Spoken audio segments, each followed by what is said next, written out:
by saying congratulations on this brand new album. I've had a chance to sit down and take a listen to it, and it's fantastic, so congratulations. Yeah, thank you very much. It's been a long way to get the album done, but it's finally done, and I think we're pretty happy about it. Yeah, we are. Yeah. So tell us a little bit about that journey with this album. When did that journey first start, and what did you want to try and achieve with this album? I don't know, we started to write the first songs, I think, 3-4 years ago. Yeah, it's been a long while since we started writing the songs. Yes, and we wanted to get an album done. We wanted to record a studio album because it's a second album. Our first album we recorded at our rehearsal room, and it was really, we recorded it ourselves, and it doesn't sound that good quality-wise, so we wanted to do something bigger, and we found a label, Electric Fire Records, and we found an awesome studio, and so we did it, and it was time to record the first professional album, I would say, and that's happened, and I think it's really good. Yeah. So when you first started on this album and you sat down to talk about the album, was there anything that you wanted to get from this album? Was there any themes that you wanted to explore or anything like that? Good question. Well, I don't think we had an explicit message or an explicit goal we wanted to achieve, because I think it's important for us to be open-minded and always listen to different styles of music and to combine different genres in our music. Yes, and also our songs just our songs evolve by jamming, and it's not that much conversation. It's always the thing that happens when we play our instruments. So I think we're not that we don't take that much thoughts to. Yeah, and we try to be authentic, and everything just comes together, and it's all about having fun, drinking beer, and having a good time. So, what inspires you during those jamming sessions? Like, does it matter what kind of mood you're in? Is it other music that inspires you, or film and television? Is there something that you find inspires you during those jamming sessions?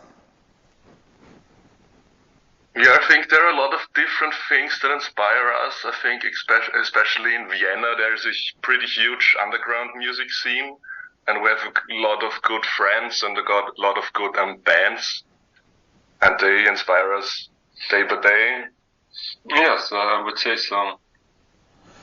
And usually either our guitar player or bass player just come to the rehearsal with a riff or a part of a song, and we just start jamming, and it depends on the mood and how we're feeling, and maybe it comes along together, and Yes, and we also kind of started the band. We did not take anything too serious, and it was really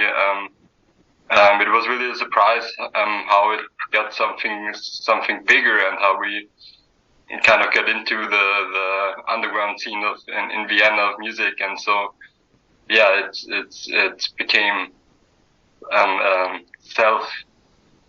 self-evolving. I don't know the right name. Yeah, it became bigger than we thought it would be. It started just for fun, because we love making music together, and it's getting in a more professional way, I would say, and that's great.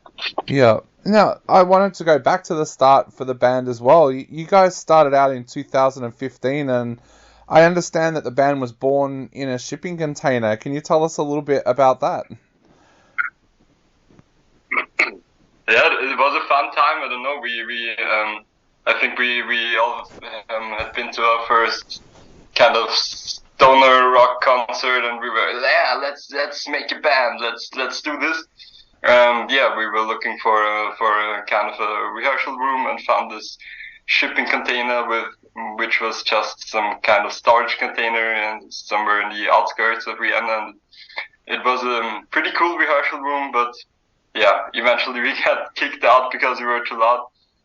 And yes, but I think it was the beginning, and it was a pretty cool beginning and a pretty cool experience.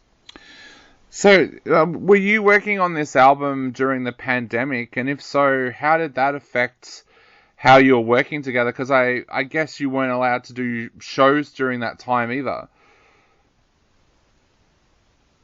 Yes, I mean we did some shows in the when it was not when the rules were not that strict, and I think yeah the pandemic was there were some things which were yeah kind of shitty because we weren't allowed to play, and at the lockdowns we weren't really allowed to rehearsal and stuff. But yeah, I think during a certain time we were really focused on our work, and also some some things happened that wouldn't have happened if it was not the pandemic. So there were a few things that were kind of yeah not that bad. Yeah.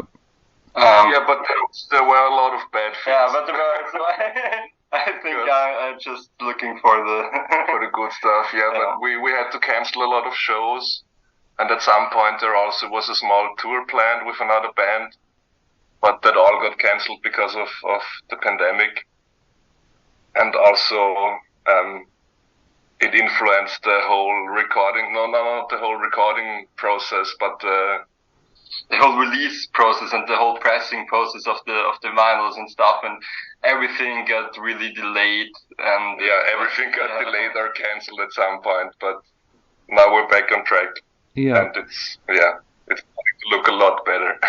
You also signed with a label during that time as well. Tell us a little bit about how that came about and what it means to you to be with a label.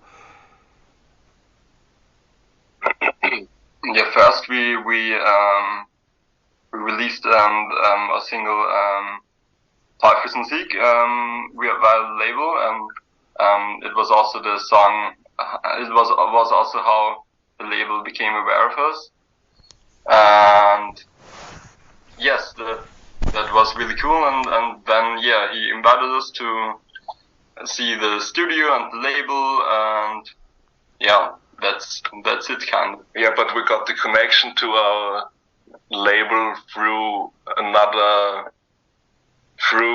friends, because we were filming a live session at the rehearsal room of our friends, and we already had recorded Teufelskreis, and we asked them, so hey, do you know something who can master a song? And they meant, so yeah, there is a guy from Electric Fire, maybe he could master it and like it, and we sent it to him, and he really liked it, and he invited us to his studio, and then yeah, one thing led to another. One thing led to another, and now we are signed on the label. This is the next professional step, and it's pretty awesome. Yeah. So where to now for the band with the album out there? Are you looking to do more shows around Vienna, or are you looking to start touring? What's the next step? Yeah, I think the next step is to play a lot of shows in and outside of Vienna. Yes, I think we really want to do a small tour in Europe and in Austria and the surrounding countries.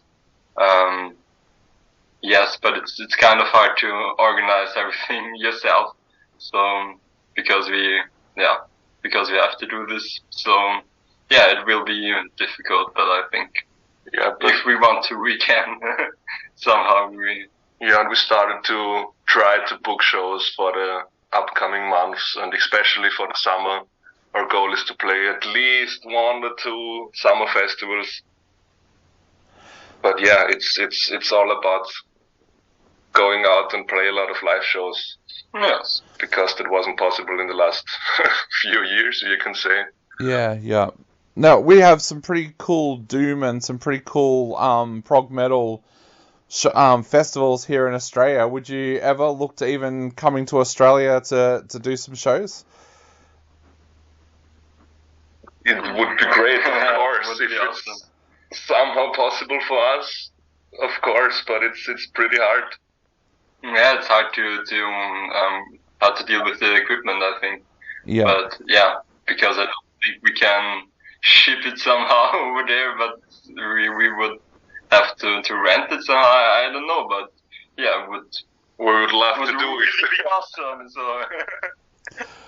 Well, we are hoping that we get some more Australians to fall in love with your music right now, because we're going to play your new single on our show right now. So what would you like to say to Aussies out there who are about to listen to this track but might also go out and seek out the album as well? What would you like to say to them?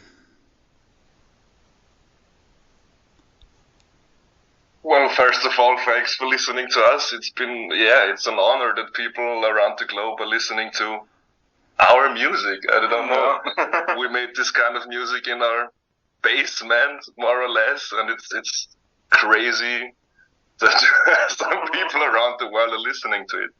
So have fun, grab a beer, chill out, and just try to enjoy it.